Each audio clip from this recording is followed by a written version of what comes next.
What's up, everybody? You are back on the other side with me, Mike G, and today's guest is here not only to discuss her fighting spirit, but her human spirit as well. She began in MMA and is now signed with the Bare Knuckle Fighting Championship. She's badass, beautiful, and in my opinion, a future champion. Ladies and gentlemen, it is my honor to introduce to you the ruthless one, Taylor Dagner. How's it going, Taylor?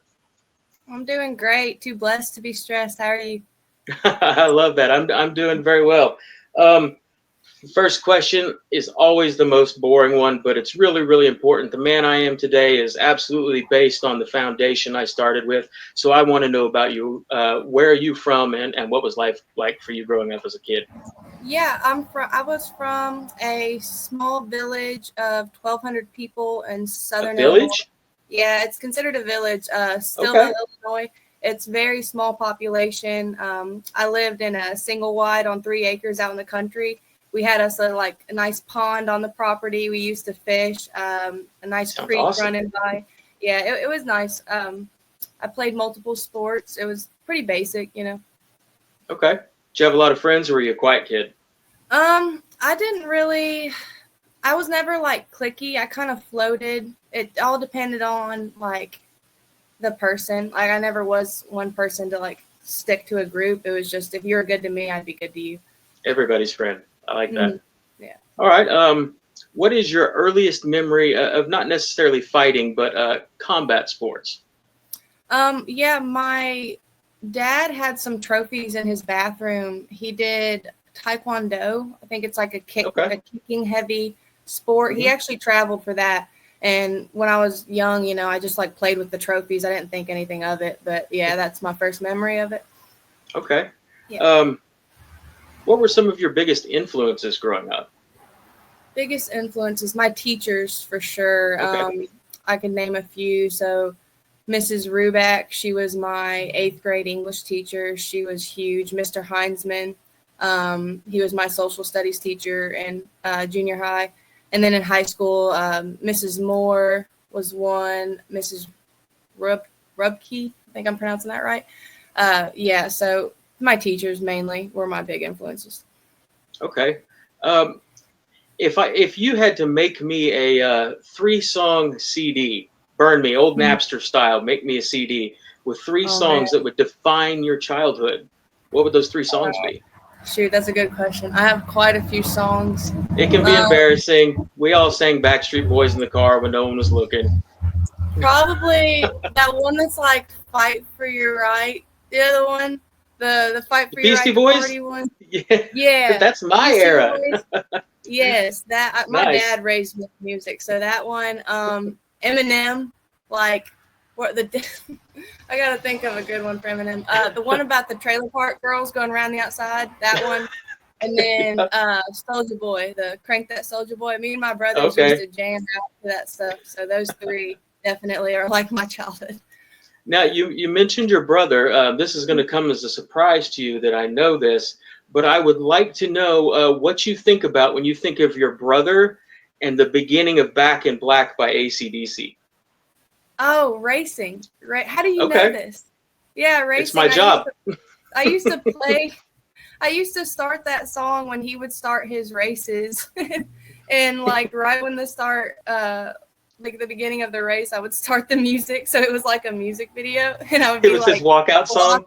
Yeah, I would lock in with him while he was on the start. It was pretty funny. That's crazy. That's great. Yeah. There's more to come. Let's see here.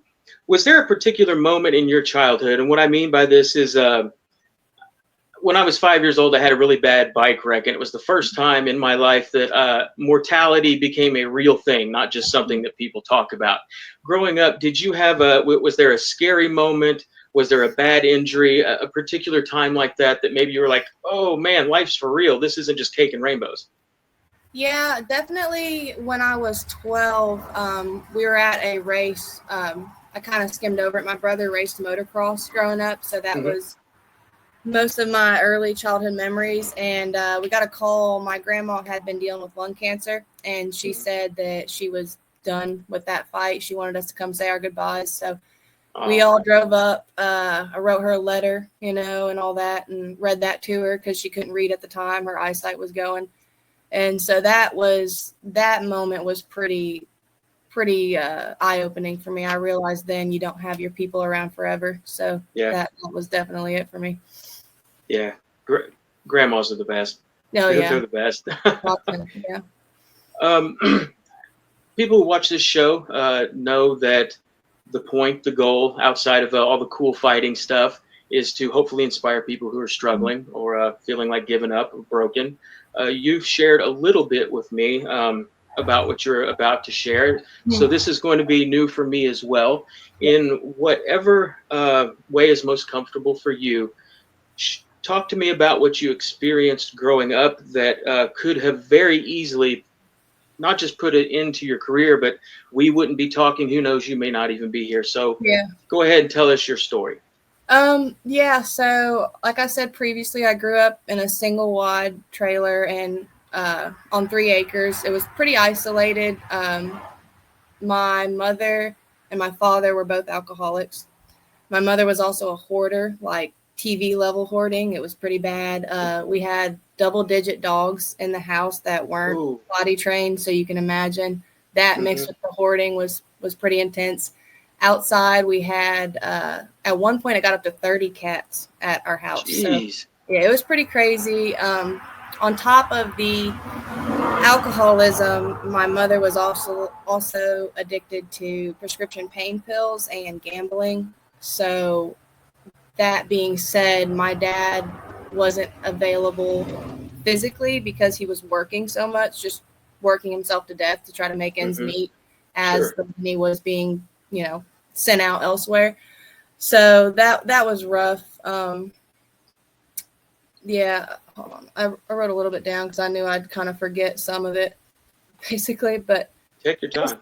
Basically, that was the main gist of it all. Like, the environment itself was the hardest part, like being isolated and then in that filth and then like going to school and trying to like mask it the best you can. Like, I kept myself in my room isolated for as much as I could to try to stay away from that, but it's still, it permeates, it gets to you. So I was that kid, that smelly kid growing up. That sucked, but it made me who I am today. I'm grateful for it. So how old were you when you realized this isn't how every family is? I was pretty young. I actually got into like a spat with this girl in my class, and that was the first time someone told me that I smelled bad, and I was like, "Oh, you can smell that? you picked up on that?" So I realized then, and then when I started hanging out with like my friends, the girls that I'm friends with now, when I started going to their houses and seeing how they lived and how present their parents were and all that, I realized like, oh shit, like we've kind of been raising ourselves. And so yeah, I kind of tried to take that role as like mother for my youngest brother especially. So it was a lot. Yeah, I can't imagine living in a situation like that. Walk me through what it's like just waking up to go to use the bathroom. I mean, in my mind, I wake up to go to the bathroom. I have to watch out for the end table I broke my toe on 3 weeks ago and the light switch. And that's all I have to worry about there and back. So in a situation like that, I'm sure it's much different. What are the kind of things that you have to think about just making a short trip like that? Well, to begin with, I would wake up on the wrong side of the bed. Like in hindsight, it was because of that environment. But I would wake up mad at the world, not with a very grateful heart like I have now. But it would be bad. There were holes in the walls, of course, because in that environment it breeds animosity. So there's a lot of anger amongst us all. My siblings, I'm so grateful that we're as close as we are now. But we were just at war with each other growing up for the most part. And then the hallway, like it's already a small living quarters because it's a single wide, but then you add junk to that and you're stepping over stuff. Like there was no clear space on the floor. Like in our bathroom, it was just like towels, dirty clothes, all that. And like I would try to clean it up. Like part of me felt like guilt because like I could be up like cleaning the stuff, but it would get messed up in a day. It would be wrecked in a week's time, as bad as it was. And it would take me, one time it took me 12 hours to clean just our living room. My parents had left on a trip to go to like a casino and stay the night and stuff. And so I wanted to surprise my dad because he, worked so hard. So I spent all that time cleaning. I moved all the junk out. I put it in boxes. I didn't throw anything away because with hoarders, if you throw away their stuff, it's not good. So I put it all in boxes, put it out in the garage, and had the living room cleaned. And my dad, of course, had tears in his eyes when he got home, but my mom was a little upset because I touched her stuff, So you kind of just have to move around it, and I kind of ignored it, like got tunnel vision after a while, and just stayed in my room. So how do you I'm not sure how I can ask this question. When you're part of that family and you're in that home and it is your life, but you are not the cause of that problem, how do you separate the me, I'm my own person, this over here isn't me, from this is my family? How do you separate the personal guilt from the family guilt, I guess is what I'm trying to say. Honestly, I couldn't for the longest time. I identified with that. I didn't have friends over. I didn't tell people about it. I felt less than because of that. And it's kind of, I don't know, it's hard too when you grow up in that, with that as your normal, to look at it in a different light, look at it from the outside perspective. Like, that isn't you, I was that kid that was my life. So it wasn't until I moved out that I finally had some realizations that, whoa, like that was completely your situation. That's not who you are. So, yeah. So at no point in time before growing out or moving out as a young adult, did it ever change? No, it got worse progressively. Close to when I was going to move out. So when I turned 16, I met my now fiance, and that was kind of like the light at the end of the tunnel. Like, I realized that there are knight in shining armor. Yeah, there are people out there that are good people and do care about me. And we decided, like, I didn't ever show him how bad it was, but like I talked to him about it. We'd be on the phone and he'd hear the arguments in the background. He had an idea how bad it was.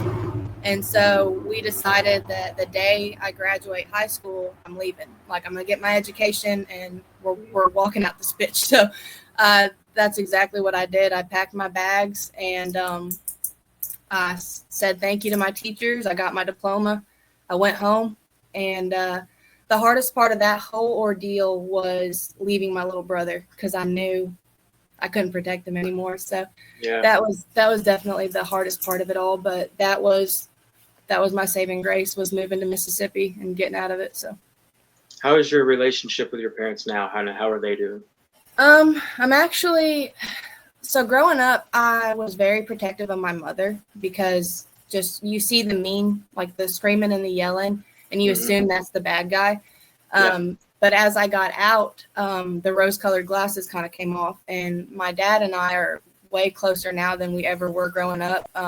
We talk a lot more than we never spoke growing up. Like, he came home, he went to sleep, and like his work schedule it was like graveyard shift, I think, where he was sleeping when we were at school and he was leaving for work right when we got home. So I never saw him. We never really talked. And then when we did talk, it was me jumping in on their arguments, trying to like stand up for my mom. So it was a very volatile relationship. My mother, I love her and I pray she gets help, but a lot has come to light since moving out that our relationship has kind of fallen apart. I'm sorry to hear that. It is what it is. It's life. I think sometimes it's healthier for you to cut people out, even if it's hard on you, even if it's hard on them, that maybe that's what she'll need to have growth, to see what she's doing and do better. I pray for her. So it's, I can't imagine growing up like that. I think back to the things that I had to complain about as a child. None of them were like that. I can't imagine that. The fact that you are as successful today as you are, with that kind of foundation, it truly speaks to the kind of person you are and your will. I got to ask you next, how the hell did you get into fighting? Yeah. So my fiance, once again, he was training at a local gym called the Brawler's Den, and actually their acronym is TBD, and those are my Okay. initials. My initials are TBD. Okay. So I was like, whoa, that's cool. Meant to be. So I started paying attention, and yeah, he was supposed to record a fight of his teammates so that they could have fight film. And so we sat down and watched a local card, and there was a girl on that card who actually ended up being my second opponent. And I saw her fight, and I just kept thinking, man, I can do this. Like, with no training, I was like, I can beat her. Like, I can do that. And so, yeah, I got involved in training. I was working full time. Like, when I moved to Mississippi, I got a 40-hour job at Subway. Nice. And so I was working. Yeah, I smell like Subway instead of what I was smelling like. I'll take it. But, so I went, I would train maybe 4 times a month. And I was at that gym for 6 months, and I was got into it actually a little spat with my fiance, and that's normally what drives me to do stuff. And I messaged my coach, was like, give me a fight. And so he got me a fight, and it worked out well, man. I fell in love with it. That first fight was completely just aggression. It wasn't any technique. It was like, if you watch it back, it's wild. But that poor girl took the blunt of all my childhood issues. I was like, right, he's gonna do this. So yeah, those early days in the gym that you were just mentioning, you went into that thinking, having already watched a fighter and thinking to yourself, I can beat her. That's the attitude you took into training. Did that change real quick, or were you just that gifted right from the get-go? Well, I have always had a natural, this right hand finds its mark somehow. And so I sparred this girl one of my first, like my second week training. She showed up. Her name is Shay Sheffield. She is an amazing boxer. Love her to death. We're really great friends now. And we got to go, and I was so nervous because you hear, you know, I'm thinking now, like you said, okay, going against someone that's trained, I'm gonna find out. And I was able to actually land my right hand on her a couple times, and she like nodded, and that's when I realized, like, okay, I can do this. I just got to figure out what the hell they're doing with all the other stuff, like footwork and all the technique, but I can do this. Which fighter was that you're talking about? Shay Sheffield. She's I don't know what her record is in MMA, but she's great. She's amazing. I love her. Okay. I wanted to make sure that I didn't skip your the debut that I have written down here, because I think it's different than what you just named. Yeah, no, Thank you, Tapology. Yeah, no, I never fought Shay. I love her too much, honestly. It's one of those, like, I've been offered to fight her because local scenes are so few people, but I actually turned it down because that's worth it. Not worth it, no. Gotcha. Yeah. Okay. What I have as your debut, and I guess this would be amateur, take me back to August 1st, 2020. Summit FC 35, I believe it is. What's going through your mind as you're walking to the cage to make your debut against Jess Rye? What was going through my mind was, wow, I signed up for this, didn't I? I was very, like, when I actually got to the wall, I was so nervous. I had tunnel vision. Like, I didn't have my mouthpiece on. I still had my T-shirt on. I was about to go in the cage. They're like, hold on, you gotta like gear up. I was like, okay. And then when I got in there, I was just like locked in on my opponent. I still remember she like smiled at me. And like I said, I was just going with aggression. And so I like smiled back like, okay, here we go. And it went wild, man. I tried to take her down on the wrong side. She was a jiu-jitsu ace. Like, they told me do not go to the ground.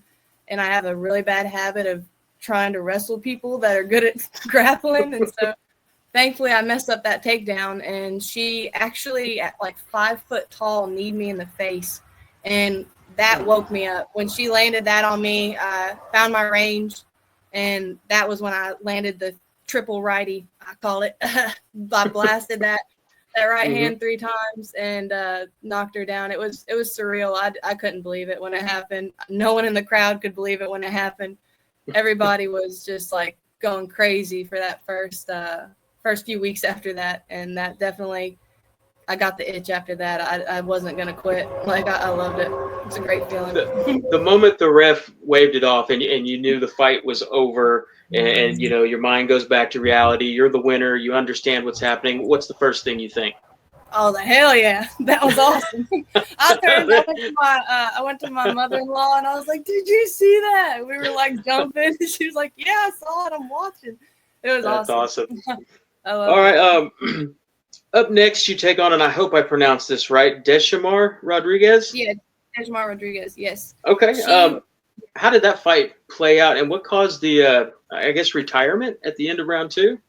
Yeah, she had a knee injury that came up, unfortunate. But I think it was more a mental thing. I was piecing her up. Right. They weren't expecting me to be that calm because my first fight I was so crazy. But she was a very decorated judo artist or judo player, or whatever. Yeah, judoka. Her father was a black belt in judoka. She was a brown belt. They all expected me to get manhandled and armbarred, and I was very aware of that. I watched her fight so many times leading up to that I could see her in my sleep, you know. So I knew that I had to stay at range. She was very short, so that kind of made it easy for me.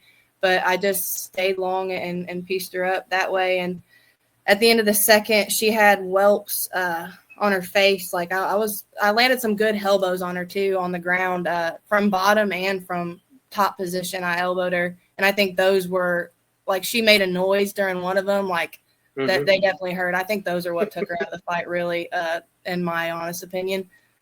Who knows? Well, I love it that you called them elbows. Yeah, elbows. Yeah, they really were, man. I love that. After starting 2-0, you unfortunately lost the next 4 fights. Was this more like this is MMA, anything can happen on any given night, or was there something that was going on maybe outside the cage that you could attribute that losing streak to? Well, as they say, ignorance is bliss. My first 2 fights, I didn't really know how technical people could be, how you could game plan around stuff. Sure. My third fight, that we accepted that fight. Well, my coach accepted it for me because at that point we couldn't find anybody. I guess I was just scaring these girls off, but we couldn't find anybody. And this girl steps up as her debut, coming from a really nice gym. Her coach was a UFC fighter, and I'm smart enough to know, all right, she's saying yes to me, and she's training at that facility. She's going to be bringing some heat. She's going to be knowing what she's doing. And I was actually nervous that, like I kept telling my fiance, I can't throw my right hand because they're going to game plan for that. So I had just the wrong mentality going into it. And then come fight night, I was just so nervous because I was just super aware of what was about to happen almost. And I kind of took myself out of the fight before I'd even started. I landed like one right hand right off the beginning. That was kind of like, in hindsight, a little bit of a cheap shot, but I was just so nervous that, I was just trying to just do what I could. And the whole fight, I was just on my back foot. She pieced me up. I had a couple good scrambles, but that was all heart. Like there was no technique behind that. Truly, I was just doing my best. And so, yeah, that fight kind of let me know how real this sport is, and how people can piece you up. You're not like, I'm not big dog like I thought I was. And after that, mentally, it was just like a fallacy. I almost didn't believe I could win after that. I was anticipating the loss and was just so eager to get that back that I was putting myself in shitty positions like wrestling and stuff. But I found a mindset coach, and that's absolutely changed my life. I'm a whole different fighter now. And wow, I didn't even I've never even heard of that in fighting outside of the UFC, so that's awesome. Yeah, Mindset Mike, he's a great, amazing tool for anyone that can swing it, man. He's made it to where I can systematically look at every matchup. I can look at my strengths, my weaknesses, my opportunities, my threats, and lay it all out beforehand, so there's no worry about the unknown like I had been dealing with. And it's built my confidence up to where I was able to get a 5-fight deal with bare knuckle. So That's awesome. I love that. Why did you decide to stop doing MMA, and how exactly did you catch the bare knuckle bug? So actually, after my debut fight with Jess Rye, I got a message. My coach got a message from Nate Shook saying, "Whenever she goes pro, let us know," because they saw the triple righty. I mean, they wanted heavy hands on the roster. So Yep.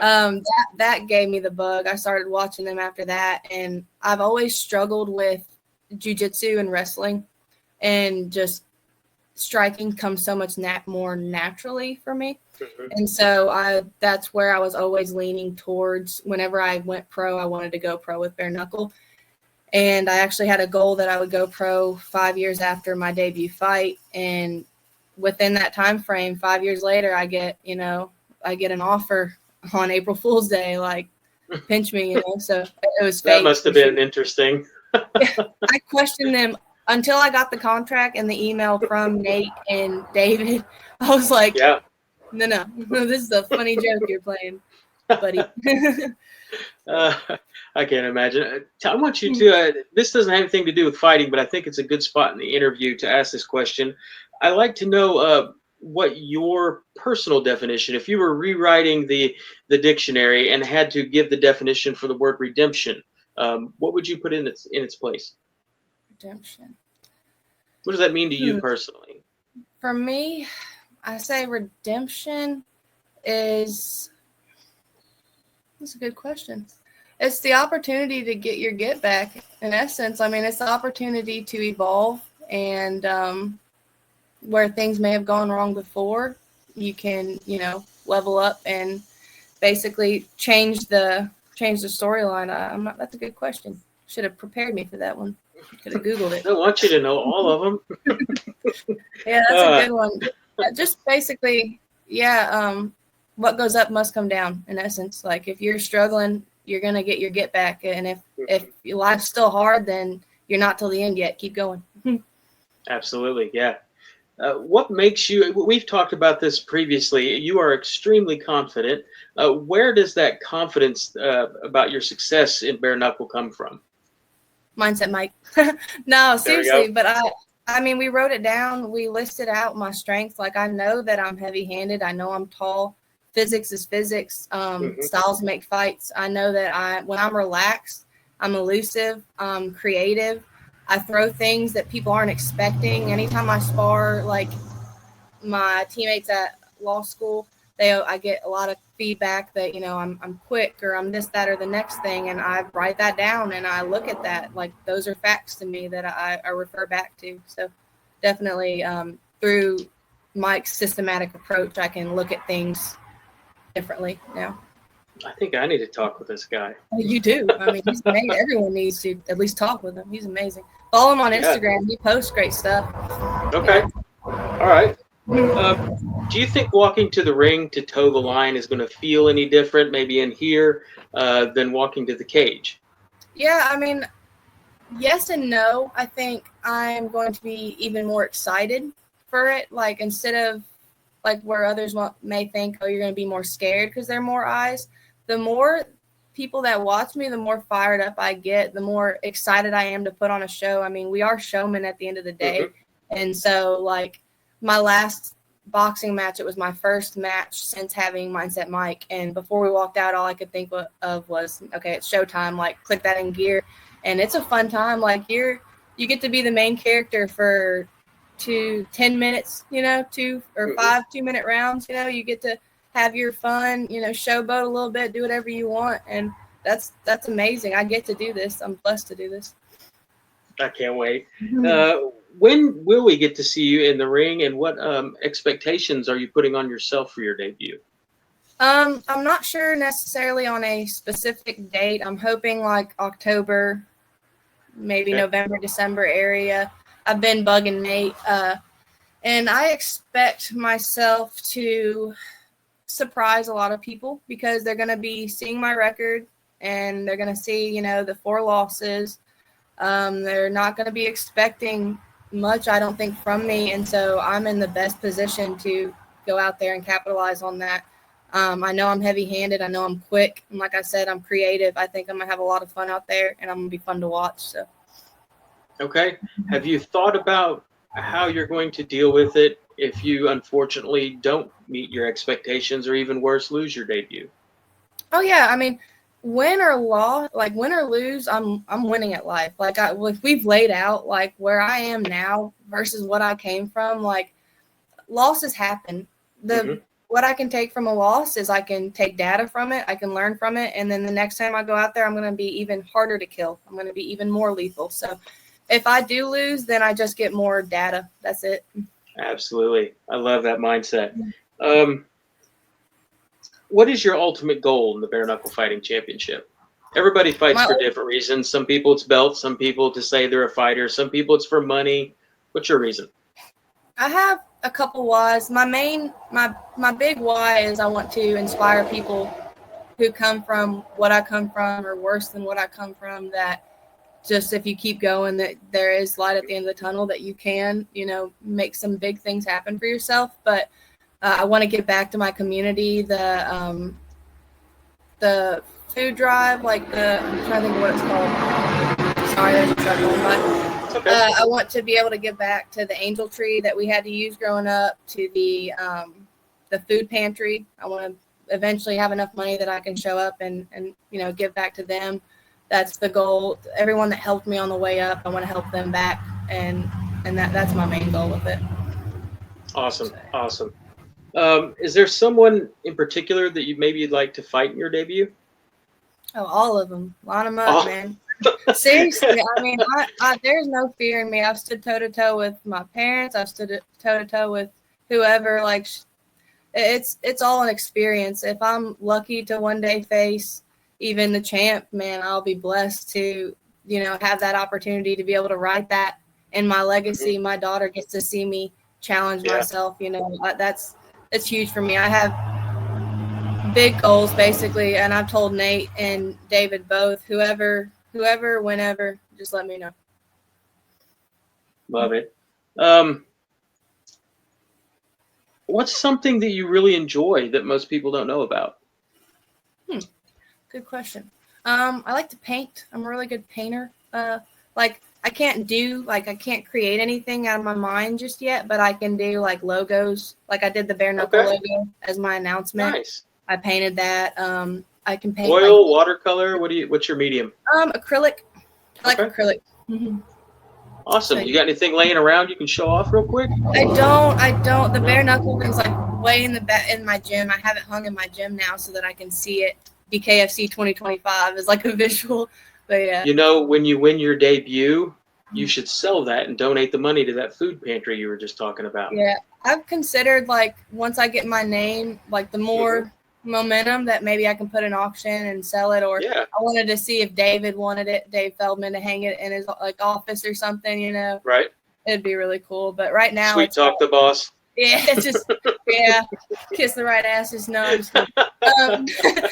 But I like having it in my gym right now because the bare knuckle logo's everywhere at the events, and so it kind of brings that familiarity. So when I'm training, I look at it, I see it, and so whenever I'm out there, it's familiar, And my daughter actually, she when we watch bare knuckle on TV now, she points at the logo and she goes, "Mama's pew pew," because she calls fists pew pews, and so she thinks I created it. I'm not gonna tell her different. She'll find out soon enough. Exactly. Name one person who without you would not be where you are today. One person without definitely Zachary Bishop. Yeah, my fiance. I would not be here physically. Who knows where I'd be mentally if it wasn't for him and his family too. I know you said one person, but I'm cheating. No, you're fine. You're fine. So, yeah, shout out, Zach. Great job, buddy. Yeah. All right. Where does the nickname Ruthless come from?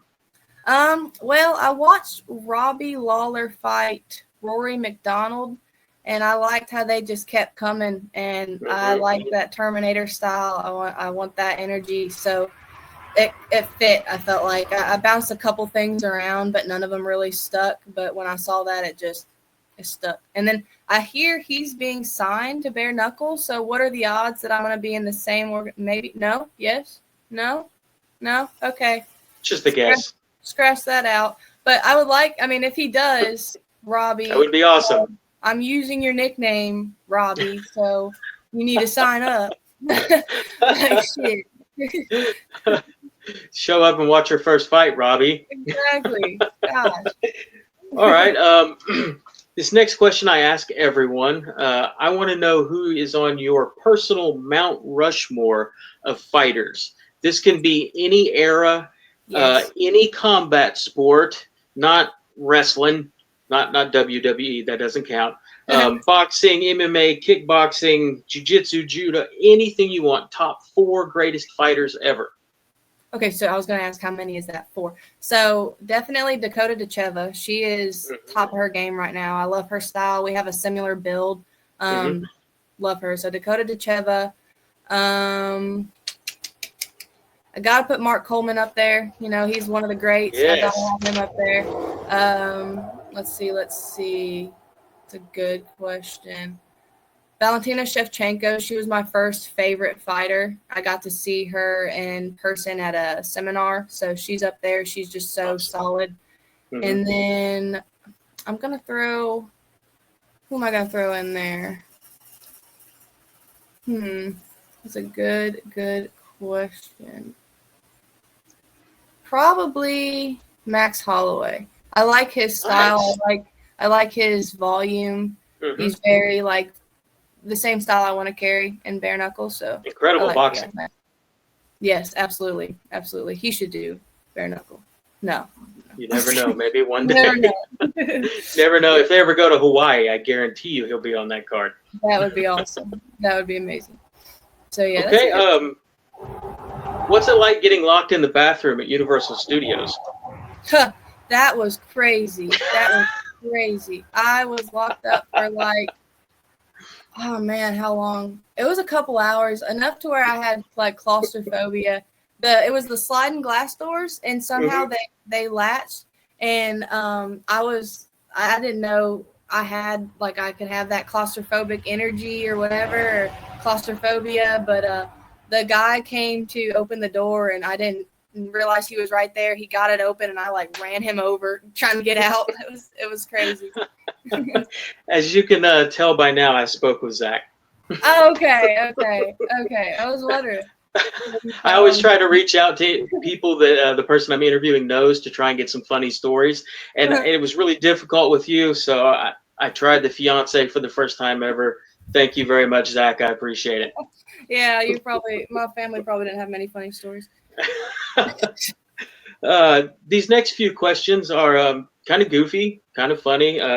Some of them are probably ridiculous, and I'll never ask again. But these are designed. They're pick one or the other questions. They're designed so that half of everyone watching is going to relate with your answer, because everyone has an opinion on these kind of questions. Are you ready?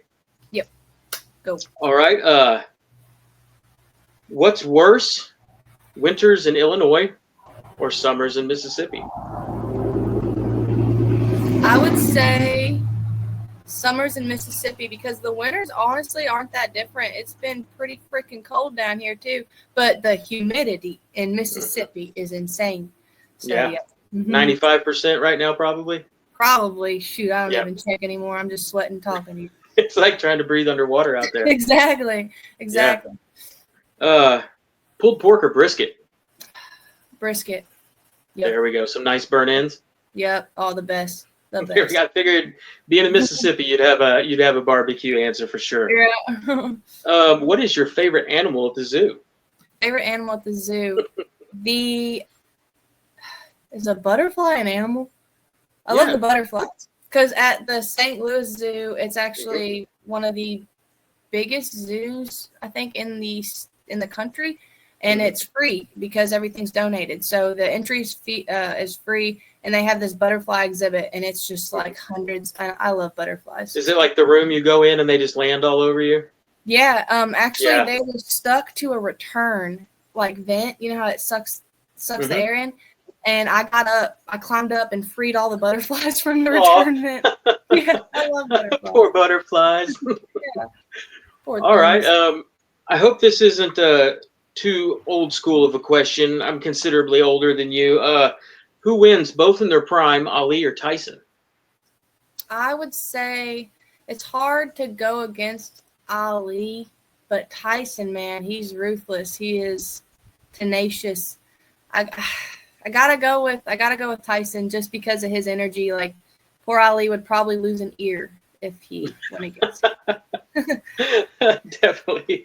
All right. What do you prefer, coffee or energy drinks? Coffee. Actually, I swapped to matcha recently because coffee, but coffee for sure. I love the taste of coffee. Okay. I used to sneak it before school, and my friends could tell.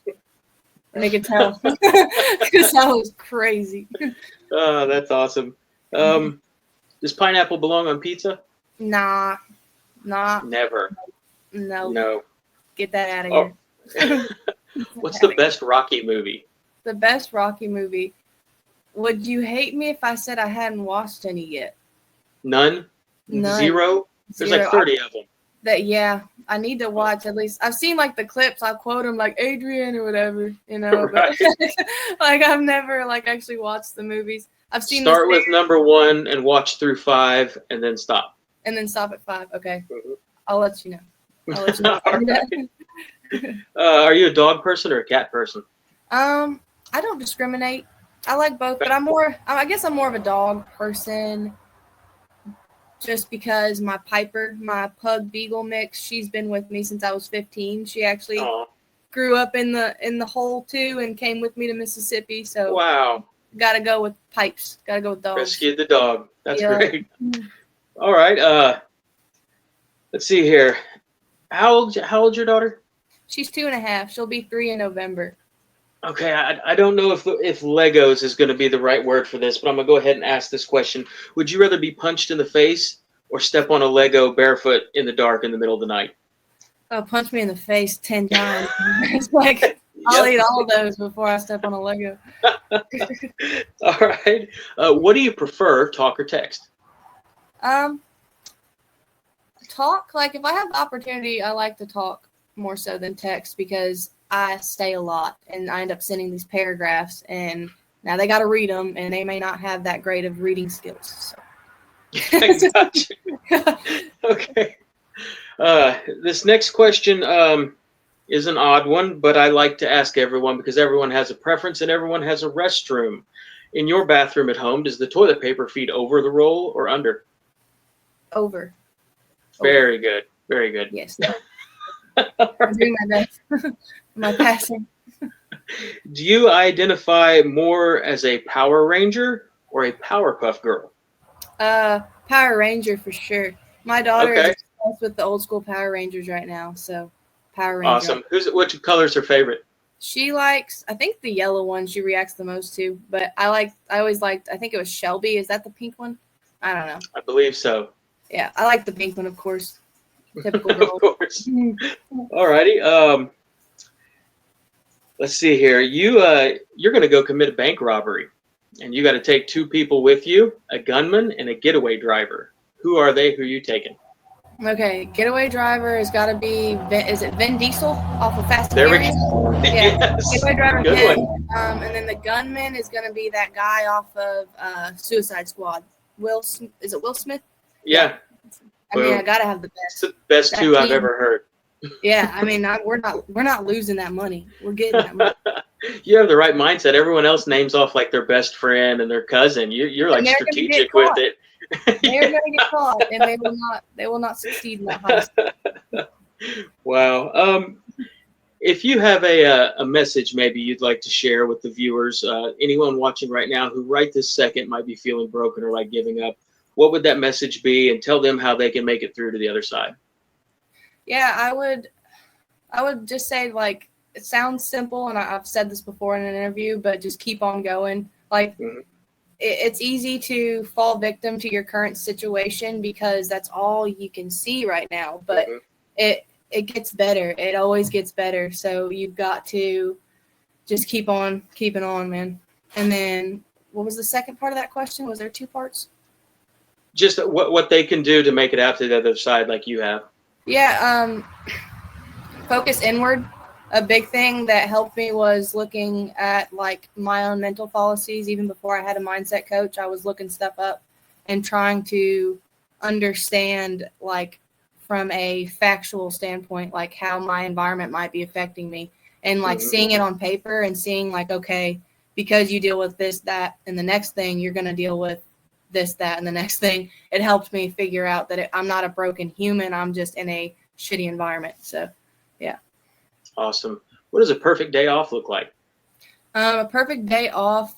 Well, I am a stay-at-home mom, so I guess that would be my off days from training, because I'm always with my daughter, and then I train basically 6 days a week if I can. So on an off day, I would be chilling by the pool, probably reading or eating some good food. I'm really simple. I like to Just relax. I just like to relax. There's so much going on. It's nice to just relax. Mhm. Awesome. What's the best way for fans and friends to keep up with you these days? My Instagram, I keep very, very busy. I try to post on there a lot. My Facebook as well, but I'm trying to get more momentum on Instagram because that's kind of where you can eventually monetize stuff and stuff like that. So, yeah. Okay. What do you hope comes from this conversation that you and I have had today? I hope somebody can listen to it and either feel heard, feel seen, or in the least understand me a little bit better, because I know I was kind of a shithead growing up. Like, I was a very aggressive individual. Like, it seemed like I was always trying to start fights with like my classmates, the ones that I felt deserved it, like the bullies, Sure. but still, like, I didn't need to carry that attitude. So maybe I hope they'll understand a little bit better where I was coming from. Okay.